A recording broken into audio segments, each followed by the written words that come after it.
Hello student, Sanskrit के online class में आपका स्वागत है। आज हम छठी कक्षा का सप्तम पाठ बकस्य प्रतिकार यानी बगुले का बदला नामक पाठ को पढ़ेंगे।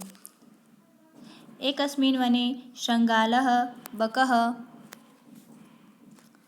च निवसत, यानी कि एक जंगल में एक गीदड़ और बगुला रहते थे। तयो मित्रता आसीत, उन दोनों में मित्रता थी। एकदा प्रातः शृंगालः बकम् अवदत् मित्रम्, एक बार प्रातःकाल गीदड़ ने बगुले से कहा, मित्र स्व त्वं मया सह भोजनं कुरु, हे दोस्त तुम कल मेरे साथ भोजन करना। शृंगालस्य निमंत्रेण बकः प्रसन्न अभवत्, गीदड़ के न्योते यानी कि बुलावे से बगुला प्रसन्न हुआ। अग्रिमे दिने सः भोजनाय शृंगालस्य निवासम् अगच्छत्, अगले दिन वह भोजन के लिए गीदड़ के घर पर गया। कुटिल स्वभाव शृंगालः स्थाल्यां बकाय क्षीरोदनम् अयच्छत्, कपटी स्वभाव के गीदड़ ने थाली में खीर दी और बगुले से कहा, बकः अवदत् च मित्रः अस्मिन् पात्रे आवाम् अधुना सहैव खादावः, हे दोस्त इस बर्तन में हम दोनों साथ साथ भोजन करते हैं। भोजन काले बकस्य चंचू स्थालीतः भोजन ग्रहणे समर्था न अभवत्, खाते समय बगुले की चोंच थाली से भोजन खाने में सक्षम नहीं हुई। अतः बकः केवलं क्षीरोदनम् अपश्यत्, अतः बगुला केवल देखता रहा। शृंगाल तु सर्वः क्षीरोदनं भक्षयत, और गीदड़ सारी खीर खा गया। शृंगालेन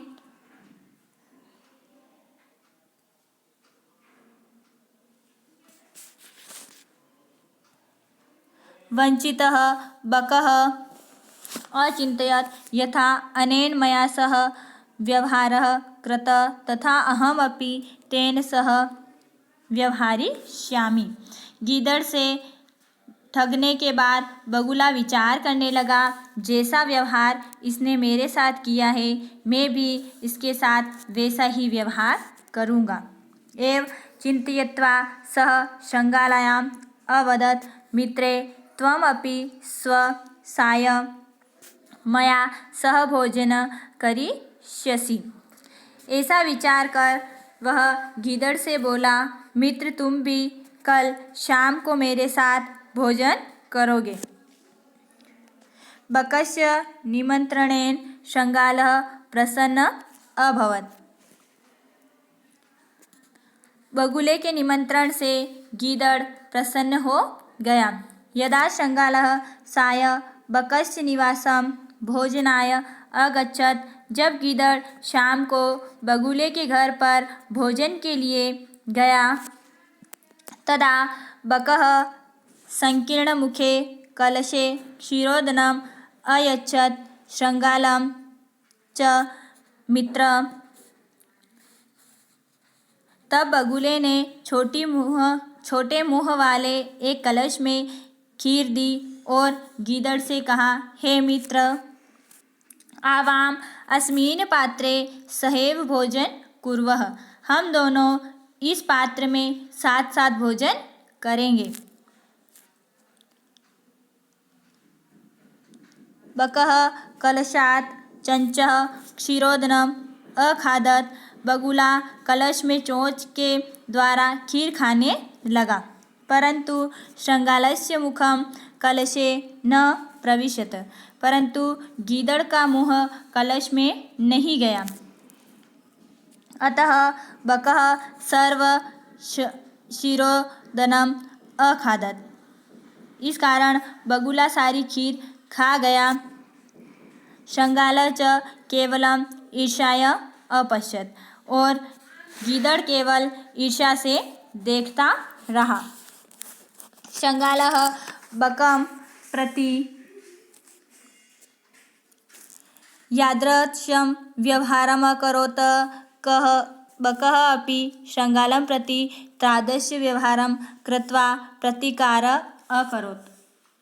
गीदड़ ने जैसा व्यवहार बगुले के साथ किया, वैसा ही व्यवहार बगुले ने भी गीदड़ के साथ करके बदला ले लिया। उक्तम अपि, कहा भी गया है, आत्म दुर्व्यवहारस्य फलं भवति दुःखं, तस्मात् सद्व्यवहार हर्तव्य मानवेन सुखेक्षिणा। आपके द्वारा किया गया दुर्व्यवहार का परिणाम सदैव दुख देने वाला होता है, अतः सुख चाहने वाले मनुष्य को दूसरों के साथ व्यवहार करना चाहिए। तो अगर सुख चाहते हो तो हमें सुख का व्यवहार ही करना चाहिए। इस कहानी से हमें शिक्षा मिलती है कि हम जैसा व्यवहार करेंगे बदले में हमें भी वैसा ही व्यवहार प्राप्त होगा। आपको शब्दार्थ करने हैं। श्रृंगाल श्रृंगार यहाँ से लगा करके सुखेक्षिण, सुख चाहने वाले के द्वारा यहाँ तक। धन्यवाद।